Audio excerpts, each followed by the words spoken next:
stood as a Deputy Member of Youth Parliament back in 2006 in Cheshire. Now it has been several years since I stood office. Now I'm going to interview the current team of Youth Parliament to see how things have changed for better or for worse. Hi, I'm Jess Colston. I'm the Deputy Member of Youth Parliament for Cheshire West and Chester.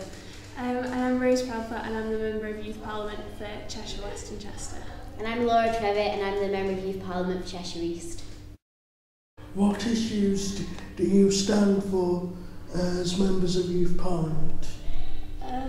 One of the main issues I'd say that we find all the time is about the image of young people and how we're seen in most areas of life, to be honest, as yobs or untrustworthy or unwilling to work.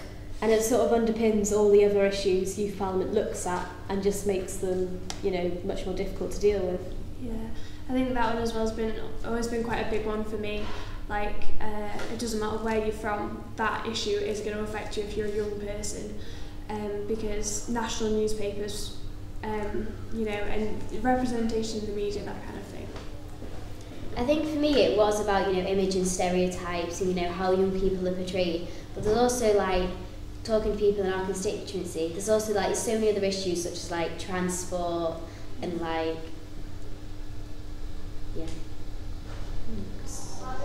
So sort of safety on the streets comes up quite a lot, and the attitude to the police towards young people. Yes. And then, the main issues is just having a voice, I'd say, is really important. Young people having representation and kind of a route where their opinions and their thoughts on issues can be kind of channelled and put across in kind of a more formal setting, really. What do you think makes the ideal candidate for Youth Parliament?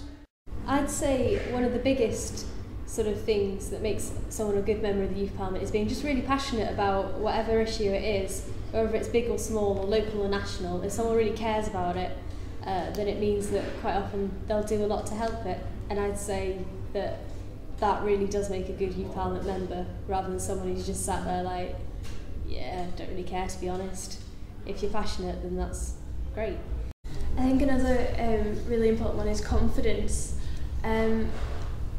But then that's, as much as that's important, because you're having to go into situations where you are going to need to be able to talk to people and you're going to be able to have your viewpoint and not be kind of fazed by what other people are saying about it, and be able to kind of put across your opinions. And I think as much as confidence is a good thing to have at the start, if you're not a particularly confident person, I actually think Youth Parliament makes you a lot more confident, because you get used to a lot of situations where you kind of wouldn't be in if you weren't in Youth Parliament, and you kind of gain confidence as you go along, and you get more situations that you would have found harder get a lot easier. I think that a key attribute to being a member of Youth Parliament as well is being able to listen with an open mind to the people you're representing, and to take their ideas and communicate them well and to the right people, and make sure that your own ideas and views don't take over those of the ones you're representing, and that you're fair to all people. And what key issues have you faced during your term thus far? One of the main issues I've been involved in over the last year or so has been raising political awareness in young people, which is one of Youth Parliament's national campaigns, which sort of culminated in presenting a report to the Children's Minister, Tim Lawton. So I'd say that's probably my biggest thing. Kind of at a national scale, I went to the House of Commons to debate several different issues with the Youth Parliament, and the one that came out as being the most important one that we're now taking forward for our campaign for the next year is transport, public transport, and the cost and the accessibility for young people. See, in Cheshire East we've been working with doing media videos such as promoting youth and positive life, which was showed at the Circles of Influence event, and one about underage drinking, which was showed at the Archangel event, which was the opening day in Sandbach. And we've also tackled anti-bullying, been on different anti-bullying campaign boards.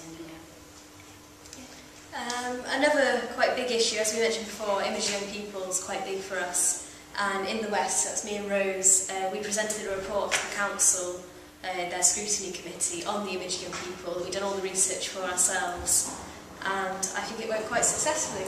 It did. It went really well. All of our recommendations were approved and improved. We had originally asked for £1,000 for intergenerational project work, which was raised to £10,000, which is fantastic because now that's going to go towards helping bring different ages within communities together.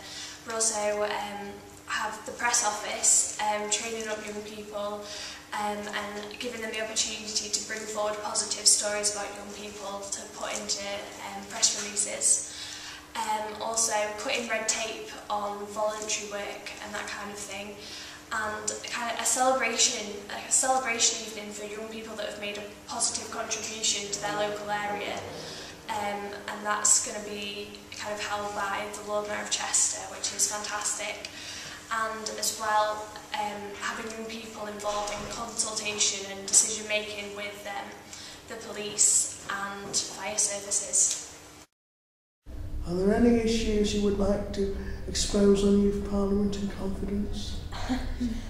I'm not sure it really needs to be in confidence, but one of the main difficulties we tend to find with Youth Parliament is getting everywhere, because I mean, we are pretty representative. We come from all over Cheshire, and the massive round car journeys can be a nightmare to get people to places. And big national events, they work really well, but quite often, you know, it's just impossible if you live like in Northern Ireland to like get through, I don't know, down to where was it, Leeds this year. It can just be really difficult. And time, to be honest, because we don't have that much time. If you've got exams and that, it's difficult to give your whole contribution to Youth Parliament sometimes. I think a massive issue for Youth Parliament as a whole, which isn't Youth Parliament's fault, so it's not kind of a thing to do with the organisation, but it's like the funding. I know of people that just can't get to even regional meetings because they just don't have the funding to get people to places, don't have the funding to even carry on with the Youth Parliament team, or the funding to kind of have a person to look after the team and to kind of take them to places, which I think is a huge issue, because I know a lot of the people, when I first started, I think was kind of when it was all just starting to and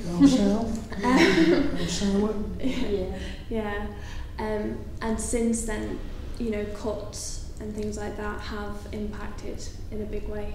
I mean, carrying on from that, coming from East Cheshire, like, we're not really even sure what is going to happen from here. You know, the only concern, like, for me, for Youth Parliament, I think it's been, you know, such a valuable, like, part of my life, to be honest, and kind of the only thing I worry about it is actually the future of it, and if it's going to carry on, and if it does, to what standard, and whether it can be, you know, if we can get as much out of it as we have been doing. So, Jess, how would you in particular solve this problem of lack of funding, which has been mentioned? I would probably say the government needs to value the contributions young people make, especially for Youth Parliament, by simply ring-fencing the money they send to local councils. Because I can understand it, if you're a local authority and you're looking at your priorities, when you see young people's voice, it's hard to understand how important it is for people who don't vote to have that sort of thing. So I'd say that making sure the money is available and is definitely being used by Youth Parliament would really help. May I say something? How come you haven't added that as one of your key issues in your manifesto? I would say it seems a bit self-centred, to be honest. If you're a representative of Youth Parliament, you're trying to represent all young people. So to say, hey, our main thing is to get money for ourselves, that's not really what we're about. It's an issue, but while we're still functioning, I wouldn't say I would want to put it in a manifesto. Yes, but from what I'm trying to say is, if you don't have the necessary funding to keep Youth Parliament going, then how can you raise the issues of young people in the 21st century?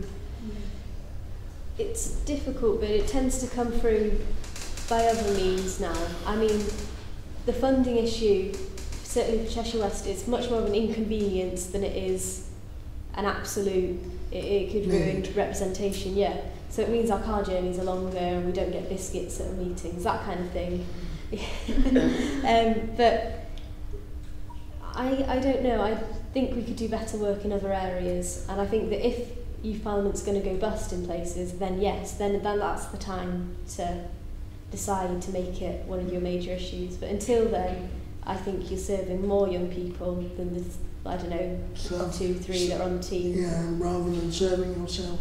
Have you enjoyed taking part in my exclusive documentary? Yeah, great it's been fun. really good. Thank Yeah, you. thanks a lot. So it's goodbye from me and goodbye from them. Bye!